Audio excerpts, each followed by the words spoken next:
Hello అందరికీ welcome to our channel. మీ ఇంట్లో ఎవరైనా పెద్దవాళ్ళు ఉంటే కంపల్సరీ ఈ రెసిపీని వాళ్ళకి షేర్ చేయండి.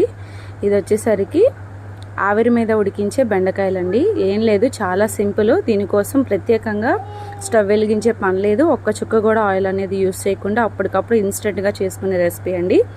ముందుగా లేతగా ఉన్న బెండకాయల్ని శుభ్రంగా వాష్ చేసేసేయాలి. వాష్ చేసేసి ఒక ప్లేట్లోకి ట్రాన్స్ఫర్ చేసుకోండి.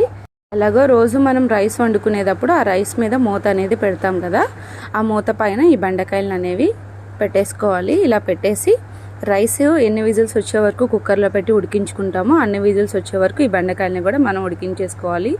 దీనికోసం ప్రత్యేకంగా స్టవ్ వెలిగించట్లేదు. మనకు రెండు పనులు అయిపోతాయి. ఒకటి రైస్ ఉడికిపోతుంది, అలాగే రైస్లోకి కాంబినేషన్ ఈ రెసిపీ కూడా రెడీ అయిపోతుంది. ఇప్పుడు ఉడికిన అన్నాన్ని చక్కగా ప్లేట్లోకి సర్వ్ చేసుకొని దీంట్లోకి కమ్మగా ఉండే నెయ్యిని కూడా యాడ్ చేసుకొని మీరు ఎన్నైతే తినగలుగుతారో అన్ని బెండకాయలని దీంట్లోకి యాడ్ చేసేసుకొని చక్కగా ఉప్పు కారం వేసేసి ఒక్కొక్క ముద్ద ఈ బెండకాయతో టేస్ట్ చేస్తూ ఉంటే చాలా బాగుంటుందండి.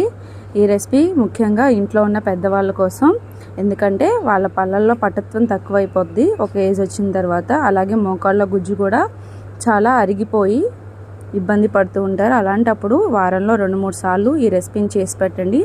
వాళ్ళకి రుచికరంగా ఉంటుంది, అలాగే ఆరోగ్యాన్ని కూడా అందించిన వాళ్ళు అవుతాం. ఇది పెద్దవాళ్ళే కదండి, పిల్లలైనా సరే చక్కగా తినొచ్చు నచ్చితే కనుక. చూడండి, చాలా సింపుల్ అండ్ ఈజీగా అండ్ టేస్టీగా అండ్ హెల్త్ కూడా ఇంప్రూవ్ చేసే విధంగా ఈ రెసిపీ ఉంది కదా.